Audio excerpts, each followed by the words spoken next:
Hello and welcome to another episode of Hey Pumpkin. I am Mario. I got DJ Evox with me, Hello. and I have Mama Kim. Hello. You sound real sultry, like you should be on like a 1-900 number. I've Not a been thinking about 1-900 that. number. What'd you say, Brian? I said not a 1-900 number. Is that still a thing? I It don't think. is. Oh, You can I work. was about to say I don't. You I, can The work I, authority. remote. you must okay, because I was gonna say I don't think it is, but you sound very confident that it is still a number. So are you a caller or now are you being called? You can do either. It's the remote No, I'm job. saying for you to be so confident in it, which one are you, the caller or the one being called? I'm the one to be in call. Oh, okay. Hence the woman of the night. And period. Mhm. Well, Amen. what's your fantasy tonight, sweetheart? Let's Oh, talk about it. okay. That's what we're doing. Let's talk about it. Oh, okay. Providing fantasies like back in the day. I don't know. Well, if you remember the 900 number, you remember the fantasy suites. Did you remember Yes. When they have the windows that go up a little bit at a time, because they had them where you could put the coins in it, that? and the curtain would go up a little bit at a time, but you have to keep feeding it to see the full view. Oh no, I think no. We're talking about two different things. But what are We're you talking about talking something very different here. Yeah. about? You sound like an adult bookstore with like. I was confused. That's what I'm saying. Do tell. Do tell. What was Sorry. I was on the fantasy suites because I remember everybody used to want to go to the room that had like the waterfall and the big, the big. Oh, That, I got confused. oh, okay. But I had the safari room and all that stuff. Are you talking Oh, about them kind of rooms? clean it up now. Clean it up now. But where were you at? Right. Those kind of rooms? Oh, yes. Where were you at that you had to have a pocket full of quarters? Las Vegas. And you like, I want to see more.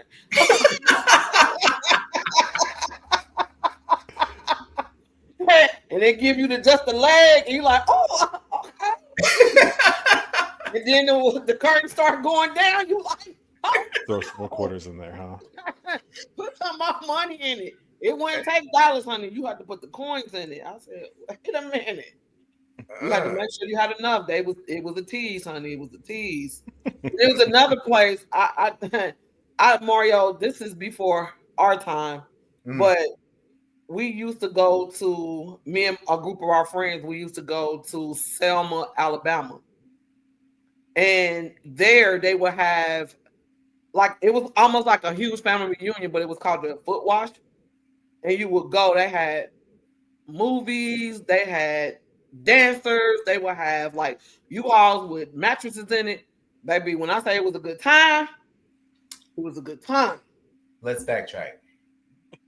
U-Hauls with With mattresses. mattresses.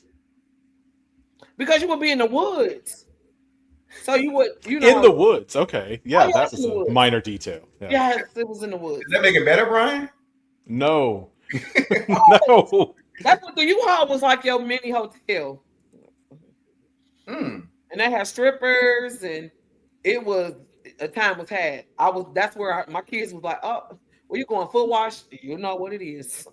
It would be like 13, 14 cars, and we would drive from Cincinnati to Alabama, and we were staying in like Selma. But the event was like you had to know where you was going because it was deep in the woods. It was no Mm. police. It was like the sponsors or the people that would throw the event would be on horses with guns. Like I have all type of pictures of that. That's the first time I ever seen people eating turkey legs, and it would be a major 3-day event. People would come down with their RVs and stay in the woods. You would have to pay for the bathroom. If you wanted to use a clean bathroom, you would go to somebody's house who lived in the woods and pay them to use their bathroom. Mm. Interesting. Yeah, this was back in the early 90s. Oh, Like the you would foot go wash. down in the woods, baby, and you would have a time. You would have I'm a time. trying to figure out where the name came from. The foot wash. That's see, when we first was going, I was like, is this the Christian thing? It wasn't. You get down in there, you like, and like in the earlier years, it wouldn't be no kids there because it was all really adult things where you would lingerie, people would be walking around naked. It was a basically a big orgy. But you would go and you would have the best time because they would sell food. It was vendors. You would get everything that you thought you wanted when it came to like a fantasy, drinks, alcohol. Drugs. It would be there. That's why I want no police. But you had to have the directions to get to it. So you had to know somebody that knew somebody to get there. And it next thing you know, like I think like the 6th year we went, then they started bringing kids and stuff. I was like, okay, this is not fun no more. Of course not. Yeah, that changed a little bit. Yeah, it changed. I was like, I don't want to go no more. And then we went to Miami. I was like, okay. Yeah, start all over again. Yeah, let's start all over because this is not. And we went to Vegas. Yeah, we did. That's why I said all of that stuff back in the early 90s. It was a different time compared to now. Gotcha. Okay. Mm-hmm. All right. Brian, you got some foot wash stories? No. Never mind. I'm never going to go there. Not even going to go there. Right. That's why I'm like, Brian, come on now. Oh, Brian got some stories. He may not. He might not want to share, but I know he. I was gonna say, we're gonna keep it PG-13 here. Thank you. He went to the foot wash. He went somewhere else, probably. Right. Yes. Anyway. All right, guys, y'all ready to get started? Yes, sir. Yes. All right, let's get into it. Meet the journalists making history as the first out gay black anchors to co-host a cable news show. Jonathan Capehart and Eugene Daniels are about to take over MSNBC's The Weekend alongside Washington correspondent Jackie Alamany. You are looking at someone who, when he came out to his mom in 1990, the first thing my mother told me was, don't tell anybody because it'll ruin your career. It is incredible that at this time when our communities are under attack by leadership, here we are as journalists using our skills and our expertise to shine a light on here's what's happening and here's what's being done in your name because these are elected officials. We know that there are certain things that overwhelmingly impact queer people, people of color, black people, women, whoever it is. And so we're able to immediately go there and think about who are the people being impacted by this. It is a time in which those voices need to be at the table, and being able to be a part of that is exactly what you want as a reporter and a journalist. All right. What do we think? I think it's great, but with the kind of the caveat of, I wish this didn't have to be a thing that we do. That's what I was about to say. What do you mean? Yeah. Like,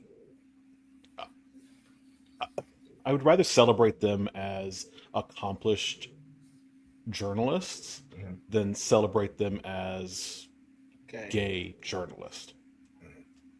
Like, not because, them being gay isn't, significant or meaningful or like significant to them, but I just wish that wasn't a qualifier that we had to add on to it when we could just say they are great journalists, not great gay journalists. I think that takes a little bit something away from them. So you think it takes some? I guess I would think it would take something away from it. Maybe a few years back. I think maybe with our new political, socio, whatever you said, climate right now, I think that could be the reason why it's more of a big deal, more of an issue. No. And I think I'm sorry, maybe I'm not communicating this clearly. It's more that, like, I get why in today's world we have to say it. I wish that it wasn't the case. I wish we could simply appreciate them as good journalists rather than with the qualifier of good gay journalists. Yeah, gotcha. And I would agree with that. I also think that for was it Jonathan, the one with the afro, or the one bald head? The bald head one. Okay. I think for him it is probably seemed to be, just in the short clip that we saw, more of a validation thing for him, Yeah. so to speak, because as he said, even earlier 90s. on, his mom or was like, "Hey, okay, cool, but don't tell nobody because it'll ruin your career." So for him, it could be more of a like, "Listen, I'm able to be who I am and still thrive," and so that's the win for him. So, and from that standpoint, but that still goes back to what you were saying, Brian, too. Though if it had, which didn't have to be a thing because he could just be a great journalist, and the fact of his sexuality really shouldn't have to come into question. So, Absolutely. yes, in certain regards, some might say that for him or for both of them would be a double whammy. Being African American and then being gay. So they have overcame two hurdles, so to speak. And I don't know how competitive. I would imagine it is very competitive. The news market, especially the national market. Huh? I said especially the national market. Like that's pretty small. So with that being said, it is probably a great accomplishment for both of them, and rightfully so. So, were you ready to say something, Mama Kim?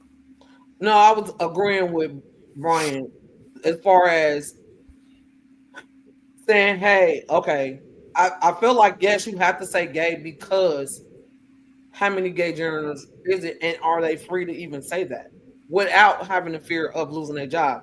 He mentioned that, like, hey, I'm saying this because my mom told me to be quiet about it. Like, I can't be who I am because I might not be where I'm at because of who I am. And in this political climate, the life that we live right now is still, you have to separate it. And that's crazy. Yeah. Coming from a straight woman, you have to, just in case, you have to separate that, and it's unfortunate that you have to. No, it definitely is, and I think people like the what's my guy, Anderson Cooper's of the world. Okay. So I don't necessarily know if he's actually come out as being gay. He may have. I know He's his best never friend. has. He has. He did.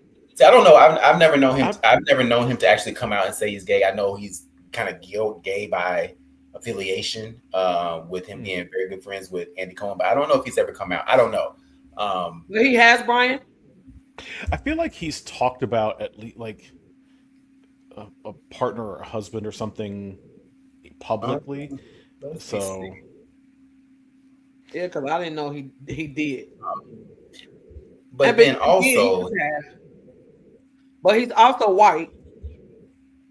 But then also, right. Well, I was gonna say him, but it's nonetheless still the doors was open. No, it says Anderson Cooper is openly gay.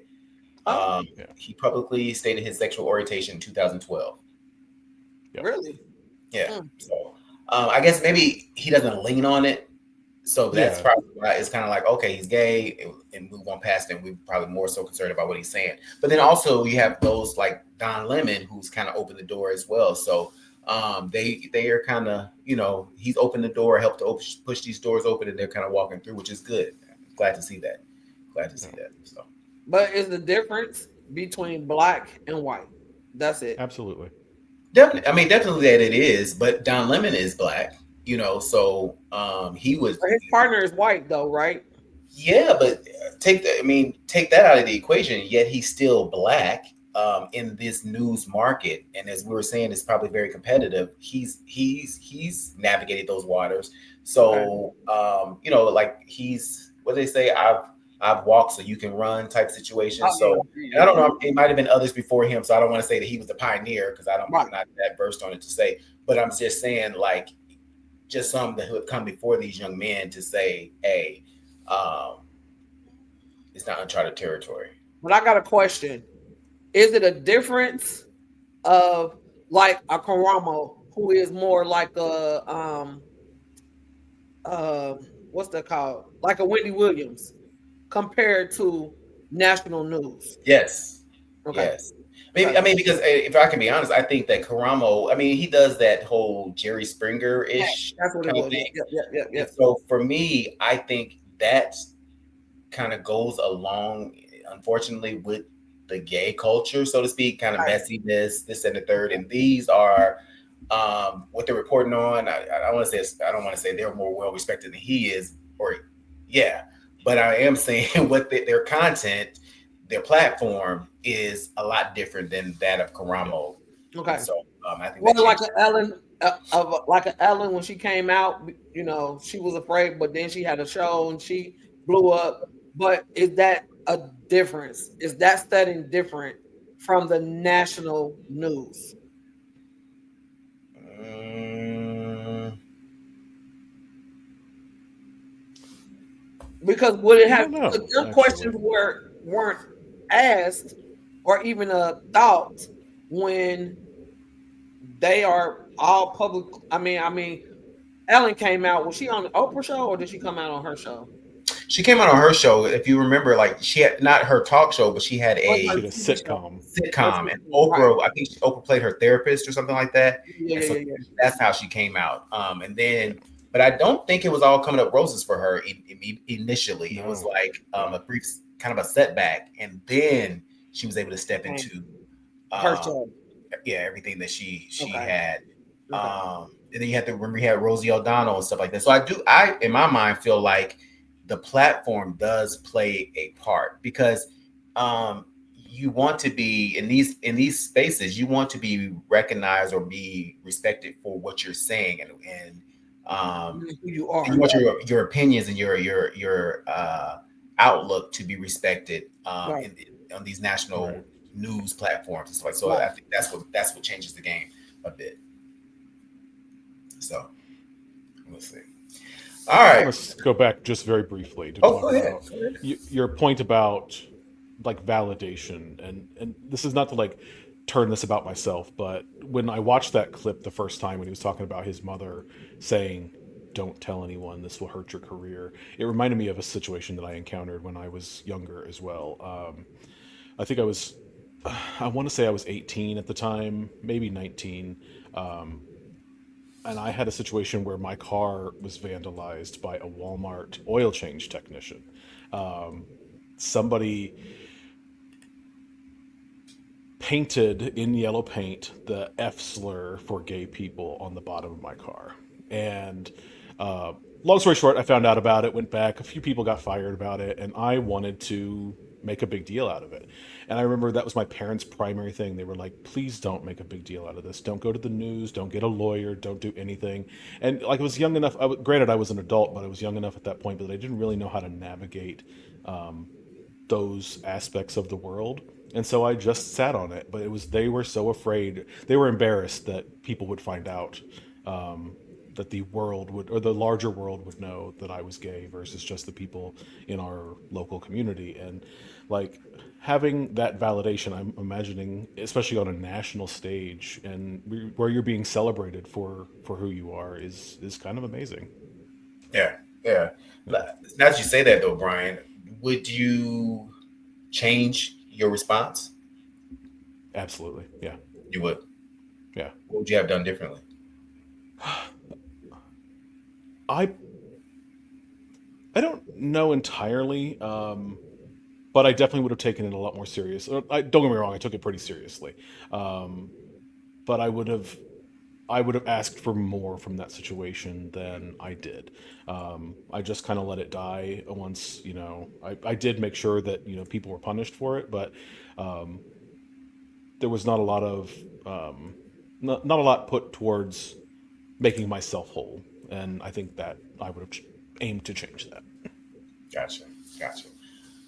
And now that you sort of share that story, now it makes me think even more about these men coming out saying, I don't know if they not them coming out, but them making this newsworthy.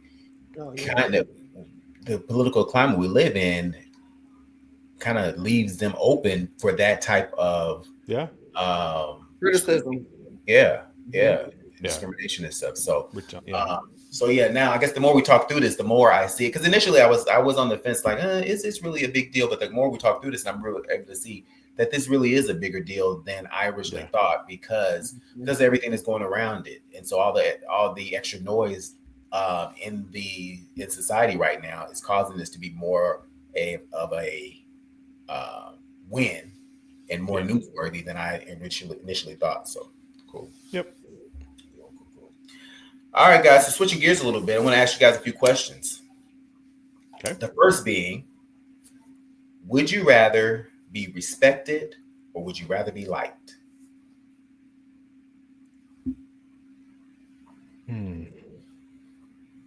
My answer. Respected. Oh, I'm sorry, Brian. My answer is I'd rather be respected. Only because like and respect could go hand in hand, but the respect has to come first in order to know me to like me. So like that don't mean nothing because you can like me and hate me at the same time. But if you respect me and do the things that are respectful around me and towards me, I think I win every time when I get the respect. Gotcha. What about you, Brian? I would also say respect. And in my mind, the way I kind of think about this is like is a superficial characteristic. Mm-hmm. Respect is a bit deeper than that. And I want, if when somebody has a positive opinion of me, I would hope that it's a little bit deeper than just, Like him. he seems like a nice guy. Mm-hmm. How about you, Mario? Well, I will say that I was looking for a little pen to take notes. And I'm getting older now, so I got to take a little note here and there when a thought comes to in my head, so I don't forget. But ooh, Baby, I'm gonna make it, honey. I got my trusty water, honey. my God, but no, I'm shifting or I don't say shifting, seeing more the importance of being respected than liked. I think for a good portion of my life, I felt like being liked was more important. As I've gotten older, when I say as I've matured, I realized that being respected is more important than being liked because um, like to me is so passive. Now that when I look at it, so passive, well, yeah, I like, but when the people say, respect is earned and things of that nature, I really buy into that because it really is. Mm-hmm. And people, the response to you is different when they respect you. Um, because they don't have to like you, but if they respect you, is something else that goes along with that. And so, life has led me to say, yeah, I would rather be respected than liked. So, all right. So the next one: would you rather be wanted or would you rather be needed?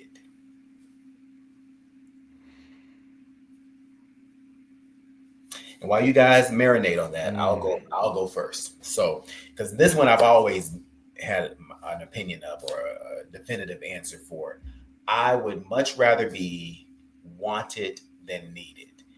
I feel like to be wanted is it takes active participation. Um, if there's a need for somebody, if there's a need for you, then once that need is gone, where does that relationship or what does that interaction have now? If you're making a conscious decision to want someone, I find that to be a lot more um, notable than needing somebody. You made a conscious decision. You made a choice. It's because when I look at being needed, I think of desperation. You're doing things out of desperation. I gotta do it. You know what I'm saying? And then once I don't have to do it anymore, then there you go. Kind of discard. So I don't know. What say you? Mine would be wanted also due to needing could off that to me goes to in my lifetime. It feels like when you are needed, it's a need to be used. I need you for something. I Okay. need you to give me something. Being wanted, less people want you, more people need you. Mm, And people that need you take advantage of you more than people who want you, if that makes sense. Because I feel like when people need you, it's always something that you have to give up. If Like that's what? money, your time, um, your your ear, listening, all of them things. But I always feel like, I had to I was thinking about this because I was like, dang, I always wanted to be needed.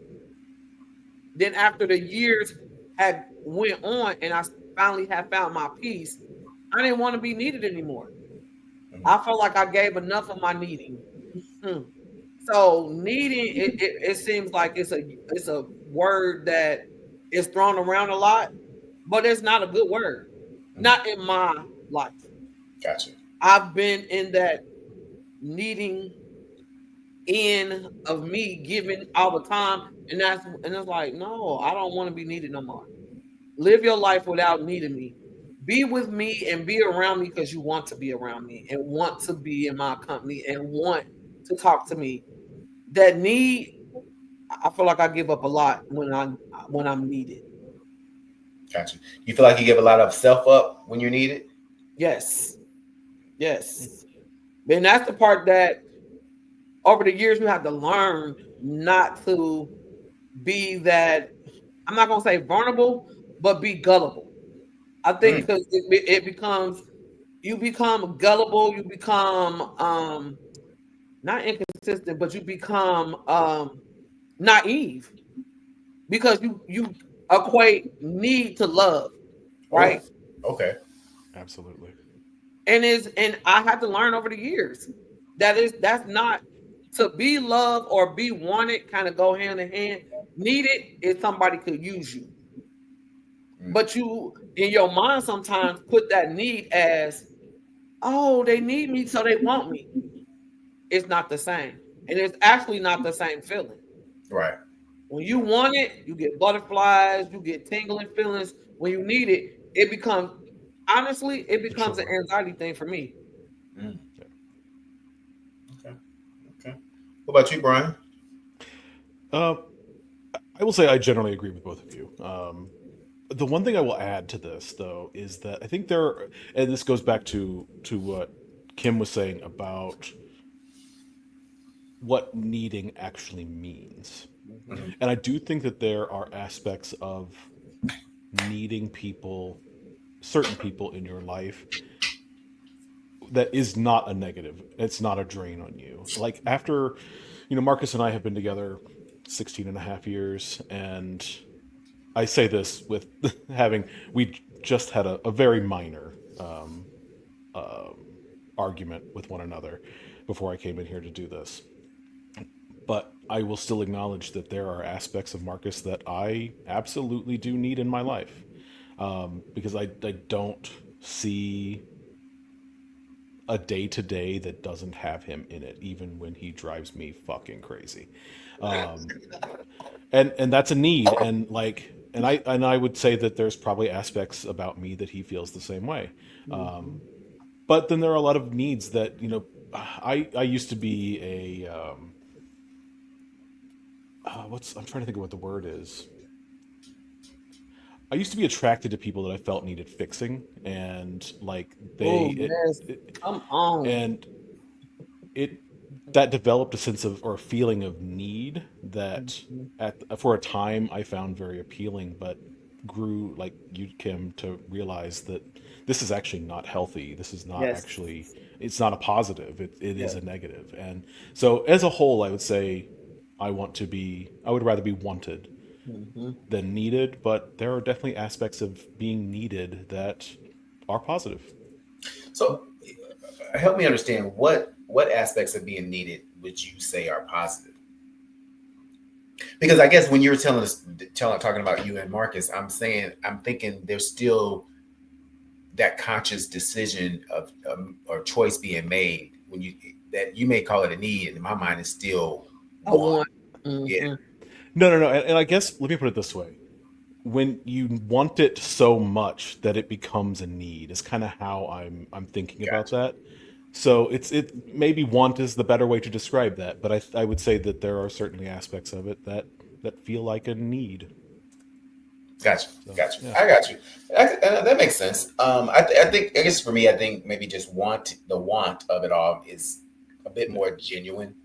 There's a genuineness to it. But I can see Absolutely. how, I'd have to kind of unpack that a little bit more to see how that Yeah. want turns into a need. Because I'd be like, no, I don't need you. But you know what I'm saying? Um, But the key word that Brian said in the start, 16 and a half years mm, of being with that same person, understanding who they are, them mm, learning who you are, and not not seeing yourself without them. gotcha. Yeah. Gotcha. Okay. So I think that's the part that the need, because if you think about being with someone else with that same feeling of wanting and being needed, would that mesh? Because it's people that you want to have to need you, but Mm, then it's the other group that needs you and it drains you. gotcha. Okay. All right. That makes sense. All right. So my last question would be, what do you need to be the best version of yourself? Hmm. I still don't got no answer for that. I'll narrow it down so it don't have to be. What is one thing that you can think of that you need to be the best version of yourself? Go first, Mario, because I know you got an answer, honey. Because I know. Because I actually was thinking about this for the last 2 days, and I was just like, "God dang it, what is it?"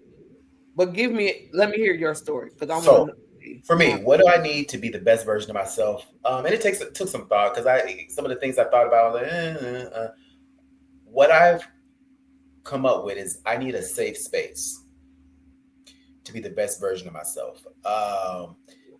So when I say that safe space is a space free of, when I say free of judgment, I get it. There's always a level of judgment in everything, so I'm not naive to that part. But just a safe space to be myself, um, to be able to be vulnerable. I'm probably in my most guarded years of my life currently right now, and so um, that, because I'm probably the most guarded now, only because I find myself questioning intentions more than I ever have. Excuse me, for a good portion of my life, I would, kind of live, thinking everybody was good and nice and everybody's a good person. Life experience has led me to believe that no, everybody is not. And so my dad would always tell me, keep your guard up and all kind of stuff. And I would always look at him like, man, who hurt you? That was my, but as I've lived a little bit more, I'm realizing that, yeah, the stuff he was talking about wasn't necessarily false. Some of those, bewares that he was giving me wasn't necessarily unwarranted, or it was unwarranted, but it wasn't um just all for naught. It was some real good advice, but as life experiences have taught me, yeah. And so a safe space for me is important for me to be my best self. um yeah.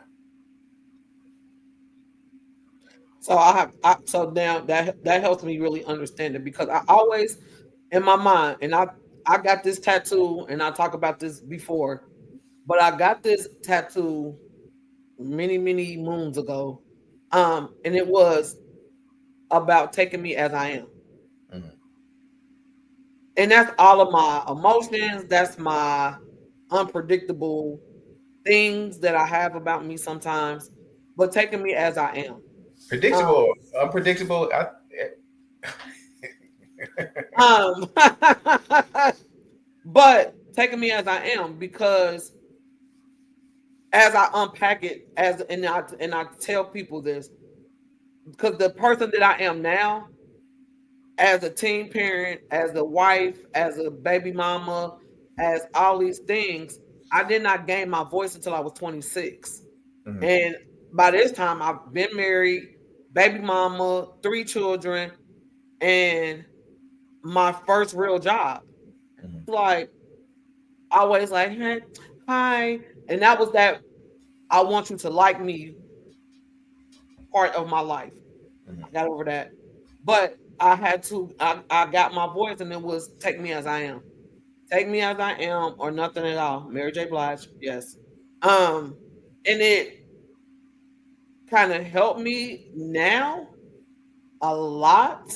And it didn't before because I always was, I'm ugly. Like I used to, 'cause I remember me and Pierre was having this conversation because one of my used to be friends, I used to always say she was so beautiful. And Pierre was like, Mom, you are beautiful. You are so pretty. But I will always say this lady was pretty. And he was like, no. And then as the years went, Pierre was telling me the truth because guys were like, you are very pretty. She's not that pretty. But I would always second guess or like, oh, I'm not pretty, or I wish I was light skinned, or I wish I was a little darker. I would have all these dumb thoughts. But after the years, I had to realize, take me as I am. And if you can do that, that's when I'm in my best version of myself. Gotcha. What about you, Brian? This actually came up kind of recently on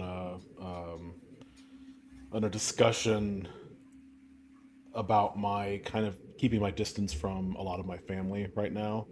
One of them had mentioned how I used to have a kind heart, and and I snapped back on them and talked about how the reason that we don't talk right now is because my kind heart, is in fact very much intact. And I would say that is something that I need, that is part of me being my best person. And it's something that I have to work to maintain. Like, it is very easy to be cynical. It is very easy to, especially in today's culture of, whether we're talking about political or other social matters, it can be very simple to slip into bad habits of being a negative person. And I have to work and maintain on staying a positive and kind person. But I think my kind heart is the key to my best self. So,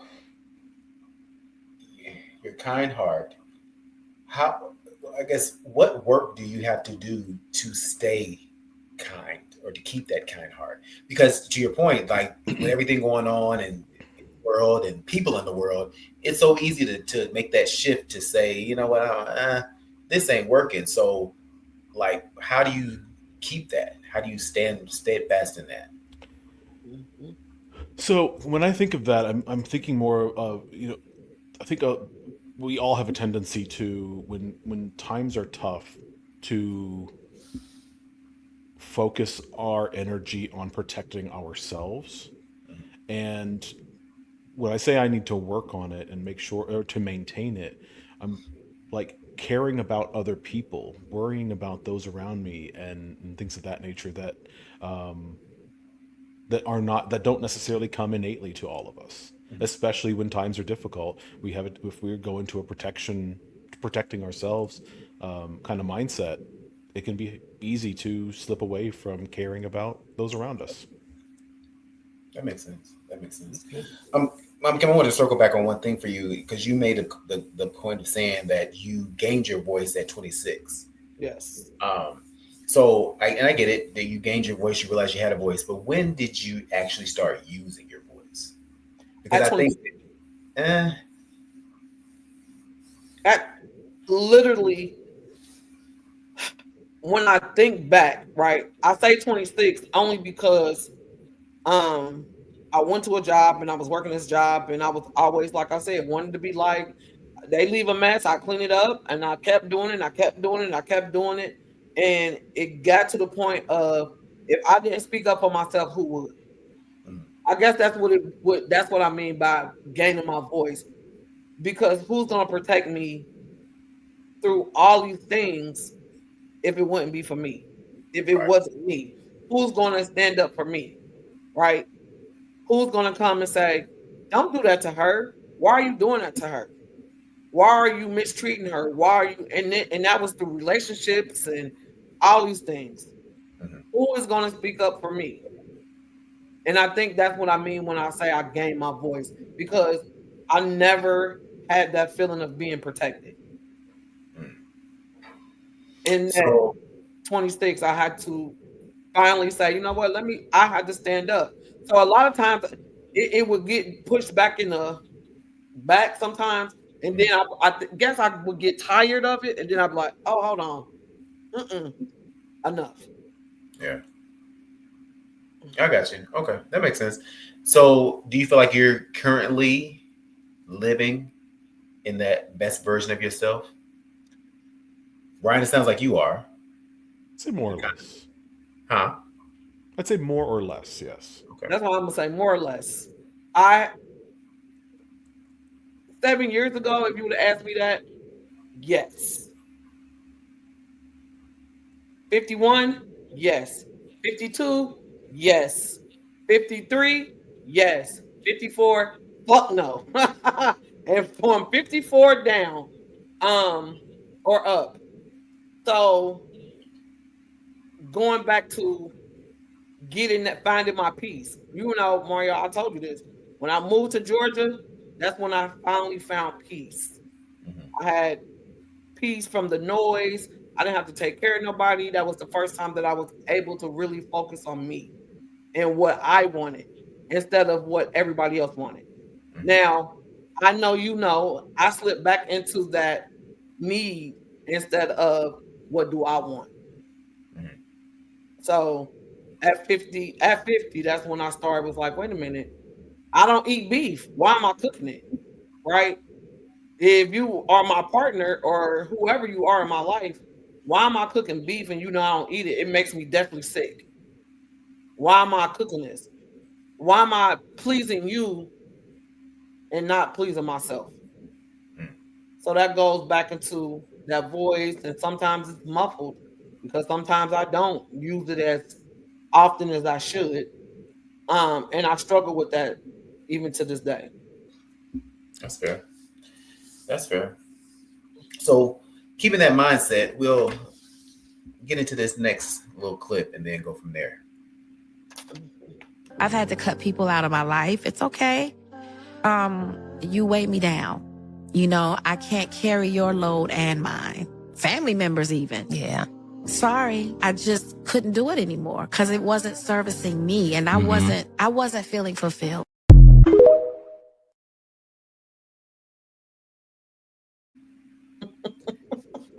All right. So, thoughts. Baby, I felt like you got that straight from me, but I ain't about to talk because the people are here this weekend. I'm trying to I'm trying to have a peaceful Mother's Day. I said Mario petty as fuck. I said, you No, know, I didn't even realize that. please. I promise I did. I promise I did. I saw that and I saw it and I was like, this is it right here. This is it right here. Mhm, mhm. Well, we'll give you some time to be politically correct, and everything like that. Brian, you want to take the lead? Mm. Sure. Have you, You know, or is it easy for you cutting people off, Brian? Or have you had to cut somebody off or people? um, yeah, I suppose I have. And here's the thing that I took away from this video the first time I watched it when you sent it for us to prep, Mhm. and that was cutting people off doesn't have to, like, we often perceive it as like a bad thing or a negative experience, and it doesn't have to be that. Sometimes cutting people off is simply no longer engaging with them. And it doesn't have to be, like I said, it does not have to be a negative thing. Sometimes it is just a thing that happens. It is the evolution of a relationship between two people, and it doesn't have to have a negative connotation to it. Sometimes it does. Um, but I would say from that perspective, to answer your question about is it easy to cut people off, sometimes, yeah. I'd say more often than not, when I have cut somebody off, it is simply letting that relationship die off kind of naturally. And I don't know that I've really had to hard cut off too many people where I've had to explicitly tell them, hey, this is what's about to happen. It's rather just kind of letting that relationship run its course. Okay. So like people come into your life for a season, a reason, lifetime type mentality. Makes sense. And I agree. It doesn't necessarily have a negative connotation. However, I feel like the person or people that are being cut off sometimes, and there's no, to your point, even in a natural, if it fizzles out naturally, there's still, I feel like there's negative connotation, not so much on your part if you feel like you've had enough, but the negative connotation comes on the other person's part, because not everybody's able to deal with that they don't have that access to you that they once did, that you're not responding to them as you once did. So they take that as a negative, and a lot of times they lose sight of how we got here. Do you know what I'm saying? And then it becomes it becomes more of a negative story. In reality, not everything is meant to last forever. And I think that's something that some people lose sight of. And sometimes you have to let things fizzle out, and you have to. What I took from it is that sometimes you have to let people go for your own peace, because people will stay around too long if you let them. And it's no good for you. Just so for me, are you ready yet to speak, or you want me to continue to go? Because I might be because I'm trying to formulate these thoughts in my mind. You're helping me, but I don't know because you know the back history. yeah. So go ahead. So for me, cutting people off is not easy. It hasn't been easy, but it is becoming easier. And I think I may have mentioned this before. Is like I've always been so concerned about being the villain in the story that I've let that overshadow everything else. So now I'm embarking on my season that hey, I have to protect my peace, whatever that may be, and really prioritize me, which is probably the most difficult part about it. In full transparency, my mother, I haven't spoken to my mom since November. And though matter of fact, I haven't spoken to her, I blocked her. So even if she did, which I doubt she would, but would reach out, I wouldn't get it. And it all started because the fact of, it all started, but a big portion of it, how it has gotten to this now is that, I wrote her a letter because of the conversation that we had previously, they didn't go anywhere. So I wrote her a letter. I said, I'm gonna sit down, write you a letter, get all my feelings out. And I felt good. Then she responded, never read it. I never read it because I felt good to get my thoughts out. I knew who I was dealing with, so I felt like, hey, whatever you come back with, it's going to be, now you're going to try to reel me back in, and now I'm going to feel like it's a back and forth type situation. I never read it. And I let Pierre read it. I said, hey, once you read it, if you think it's something I should read, let me know. And of course, him being the peacemaker was like, oh yeah, you should read it. I said, no, I ain't reading it because I already know what space you're coming from. But and then some things have happened. She Stovall called her. We did the old school call, on three-way. Mm-hmm. And she was talking to her, and to hear some of the things that my mother was saying lets me know, listen, I gotta go. So from that day on, I said, I blocked her, and I said, listen, I'm not, I can't do this to myself anymore, because to hear the woman I lived my life to please is talking about me as if I'm some dude off the street. You know what I'm saying? I'm like, wow, which is not the first time this happened. Because keep in mind, I've sat right next to her and listened to a conversation she's had with one of her friends, and I'm like, wow, you know what I'm saying? But I kept trying. But in my relationship with my mom is very indicative of my relationship with other people throughout my life. And so I guess I felt like I had to cut her off to be able to move forward and be able to do the work and cutting other people off. And when I say cut them off, it's not an axe to it, but it's to be able to move in a way to say that I need to finally prioritize myself. And so that's what I'm working on or working through currently. It's just being able to do that, to live. Do I miss my mother? Yes.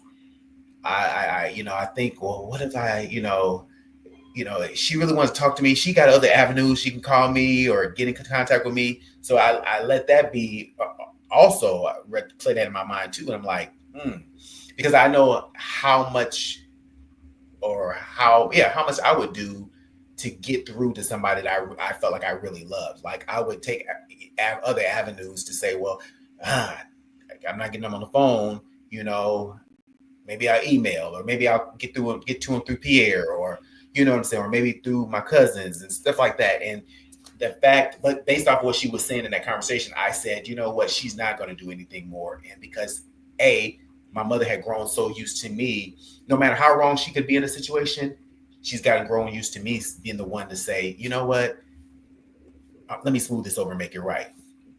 And one thing I've also realized is that I've invited my mom, not her specifically, but my mom into my life more times than I can count. Just the people that I've invited into my life have looked like my mom.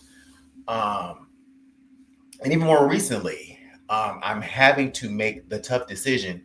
I sat down and talked to Pierre one day, and I was talking about an individual, and he looked at me, which is the first, and you have to know him, and we all know him on the planet. And he's, he'll hem-haw around some stuff, and he'll be, because he's the peacemaker and stuff like that. But he looked at me in my face and he said, listen, I don't think you should talk to them anymore. No, let me rephrase that. He didn't say, I don't think. He said, you don't need to talk to them anymore. And that was a wake-up call for me, because he's never been that direct. And he said, you don't need to talk to them anymore. Your whole energy changes when you talk about them.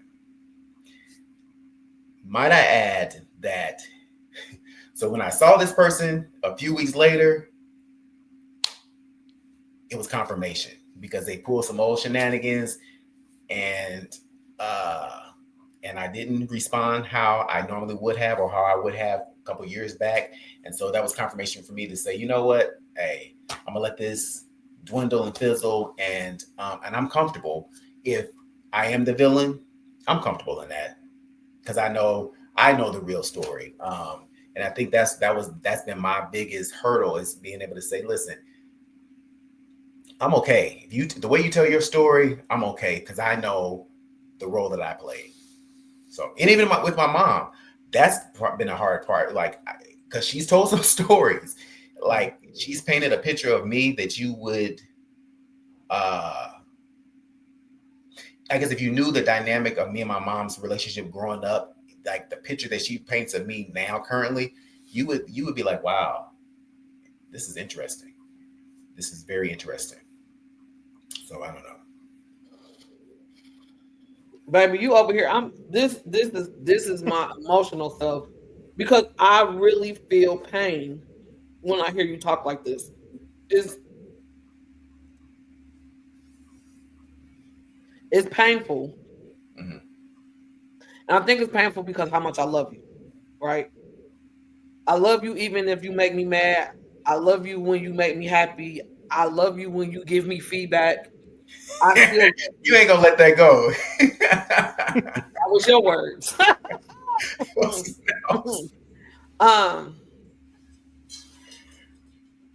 I struggle because if I hadn't been in the situation with your mom, I wouldn't believe you.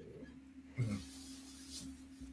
But because I had that situation, I was like, fuck her. Because I've always been on that side with you. Talk to her, write her a letter. That's your mom. You only get one. And when that happened to me, on your most special day of your life, and our goal is just to be, even though I'm trying to get on my third marriage, but we try to go one and done. It was about her.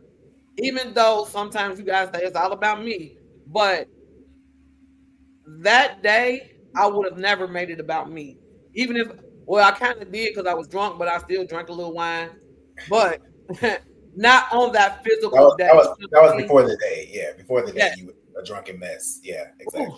Ooh, baby, I was. But if I never had that interaction with her, I wouldn't believe you because her narrative around me had always been sweet. Love, what Mario can't do no wrong. I love, love, love, love, love, love, love, love, love.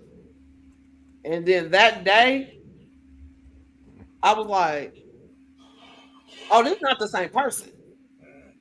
And it didn't. And then the other people that were on her side, I'm not cool with you either. Yeah. I think you did not physically see what happened. So, girl, fuck you too. Even though you wanted me to be cool, I feel in my energy with God, I still like fuck her because the pain that you put through my body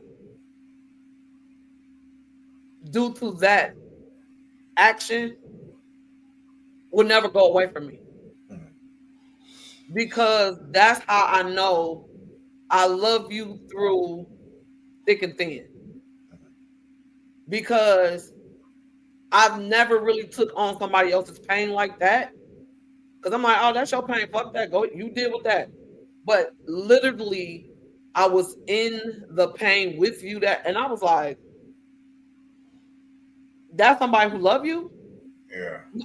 That like we get random people to say that they love us. But the person that raised you up. So now this is going to go into my segue to my story. My dad's not here no longer. So it's twofold.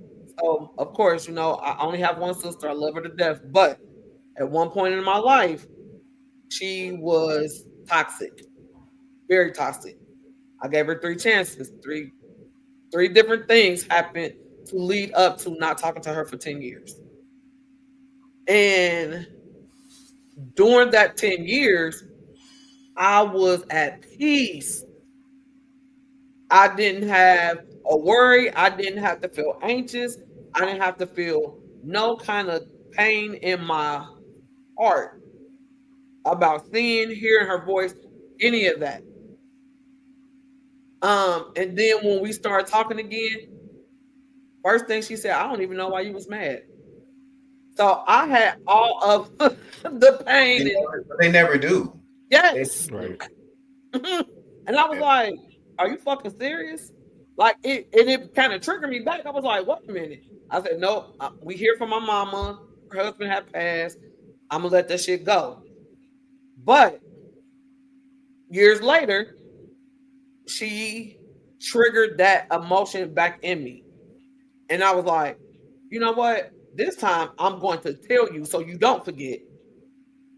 This is what you did to me is the reason why I stopped talking to you. What you're doing again is going to cause me to not talk to you again forever. Now, can we talk about it and let's get through it? But if you do this to me again, I'm not afraid to let you go. I wish you well, but I have to let you go. So my dad, my mom, they, oh, Kim, and blah, blah, blah. I'm like, no. I'm protecting my peace and my energy and my thoughts and my everything.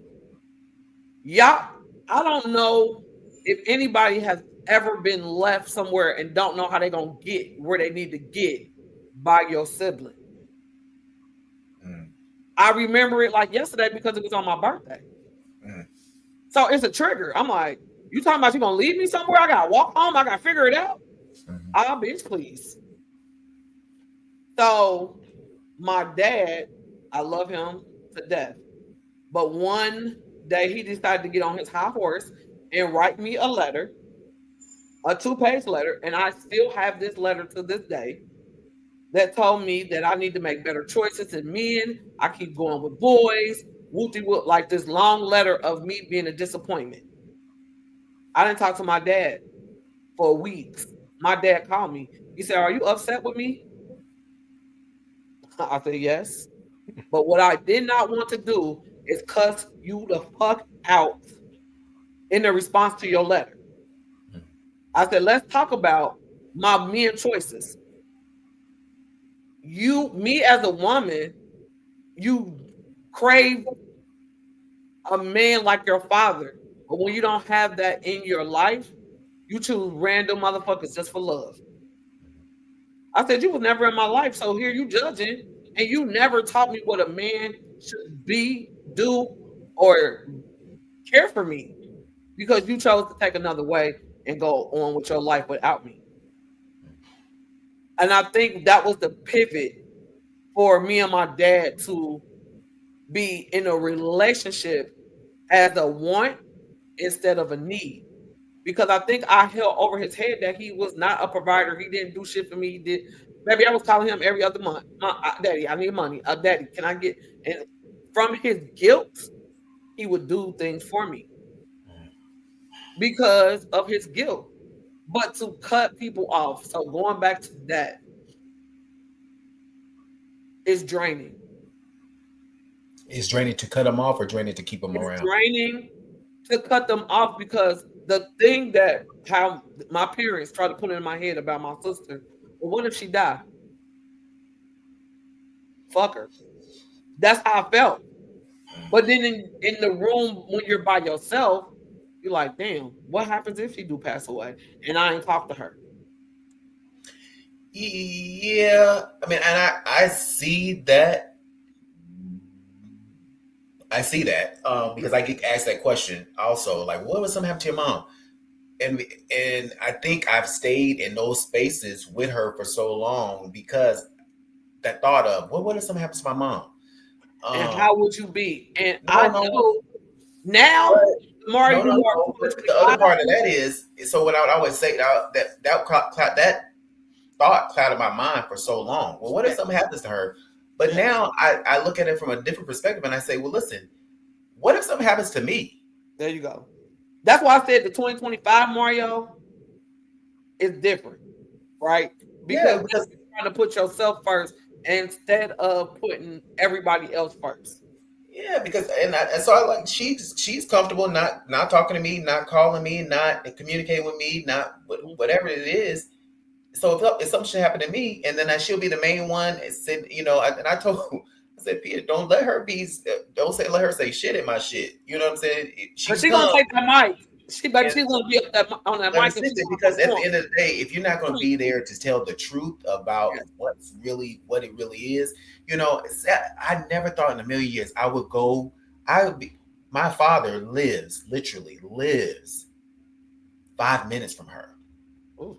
So when I go see my dad, I'm literally passing your spot by to go see my father, and I don't. Do you know how hard that initially was for me to do that? To say, I'm not going to see her. It was like, wow. But then it's gotten easier. It's gotten easier because, and I can talk about this forever, honestly, but the relationship with my mom has affected and impacted my life in so many ways. And so to take it back to the wanted to be wanted or needed and all those type of things started with my mother. Do you know what I'm saying? And so it's really, and it's taken me to me in my 40s to really say, listen, I've got to do something different. I still pray for the day that she finds a way, and I say I'll probably take her off block. And I ain't gonna even lie, I probably will hit her up on Mother's Day and tell her, Happy Mother's Day and stuff like that. I love my mother. I love her, right, wrong, or indifferent. I love my mother, but I don't love how my mother makes me feel.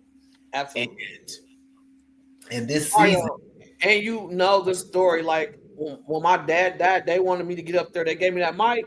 Maybe they want that mic away from my ass. I said, I don't know who y'all talking about, but that's not the man I know. I told mother, like, what she say? Y'all wanted me to come up here, so I'm gonna tell the truth. You got up there and said that? Oh, ask Pierre. Because I didn't want to go up. No, I'm like, so he painted me as the favorite. So, Kim was the favorite. Let her go up there and talk. I mean, I had that microphone. We outside, first of all, in Maryland. It's bugs. My allergies fuck with me. I was like, I don't want to go up there and talk.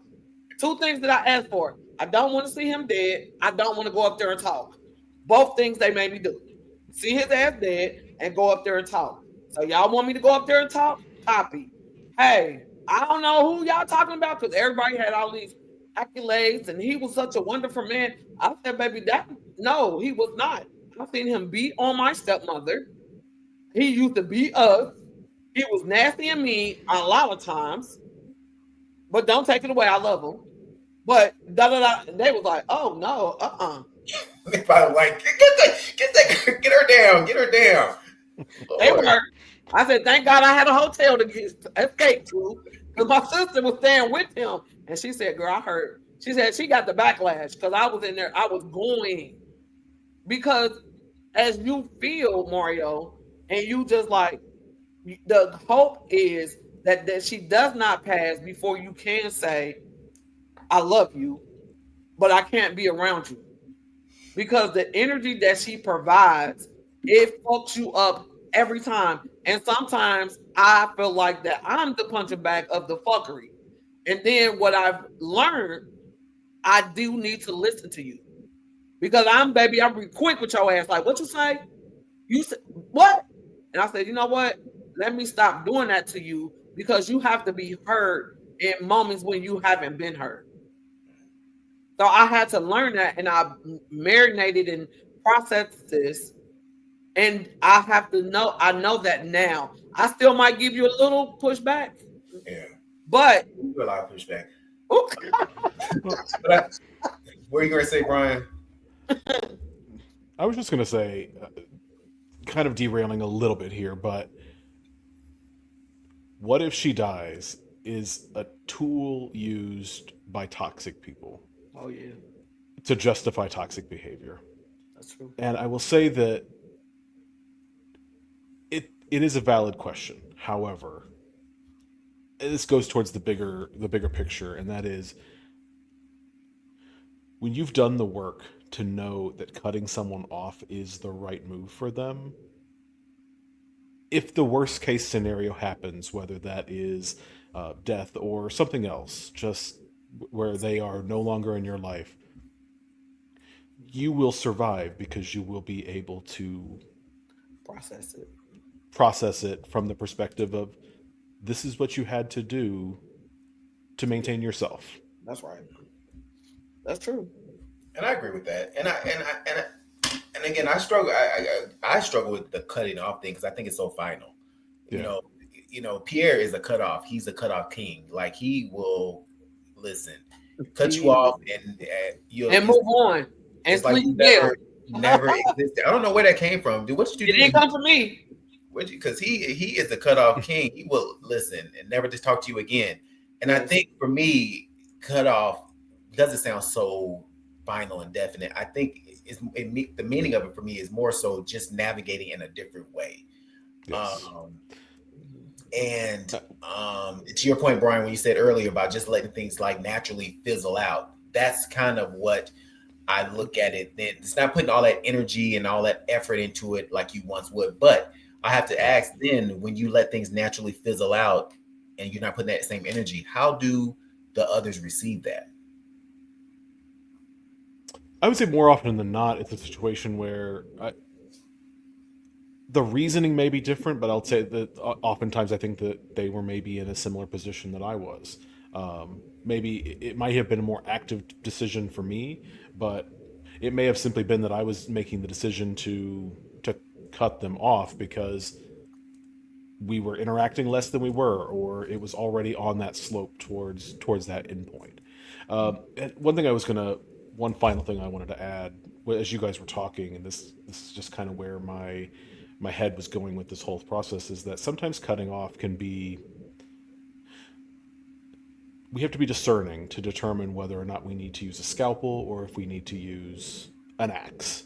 And just making sure that you're handling it properly. Cutting somebody off doesn't necessarily mean that they have to be completely out of your life. It could simply be that they are out of the parts of your life where they are problematic for you.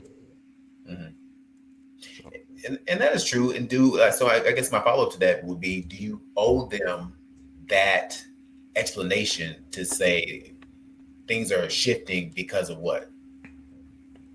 Maybe.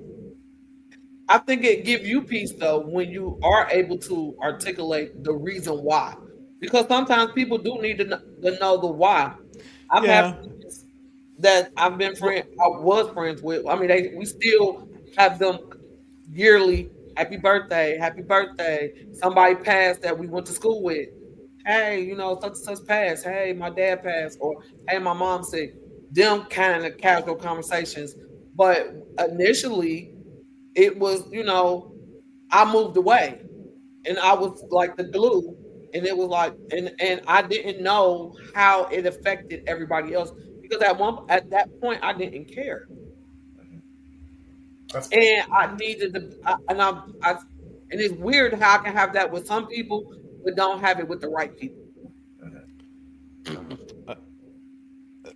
one response I have to that is I no longer have the need to teach people a lesson. So sometimes I don't necessarily have the drive to tell them that I'm cutting them off because that doesn't change anything about it. And the only thing I may accomplish by actually directly telling them is hurting them. And sometimes people will have that conversation because the goal is to hurt someone, and that's just not necessary in a lot of cases, especially at least for me. I need it all the time. That's right. Yeah, that makes sense. And I guess I struggle with that. Only struggle with it only because at first I was like, I want you to know, but sometimes that causes me more frustration than anything because then I want you to know I have this conversation and you still don't receive it. I'm not saying you have to agree, but I'm saying you have to acknowledge. And Right. when you don't acknowledge that, then opens a whole nother can of worms. And I'm like, well, and I'm questioning, well, why did I even do this? You know what I'm saying? And now you didn't piss me off. And now you know, those type of things. And so like this individual leaned over and told me, one day you will appreciate the friend that I am to you. If you have to tell me that, you're not my friend. And so I looked at them and I said, and one day you'll appreciate the friend that I am to you. I said, but the difference is I'll never have to tell you that. That's right. You'll recognize that and you'll receive the friend that you've lost. That's The fact that you have to keep reiterating that to me is letting me know that there's something wrong in this equation. So right. I don't know. I guess you live and you learn, and these life lessons. And for me, these life lessons, because I put so much emphasis on people, these life lessons as it relates to people are a little more difficult than I ever anticipated them to be. So, but I'm navigating. I'm navigating, and I'm doing it. And before we go, let me get you real quick, ma'am. The feedback piece of it is not. Oh, you weren't letting that go, huh?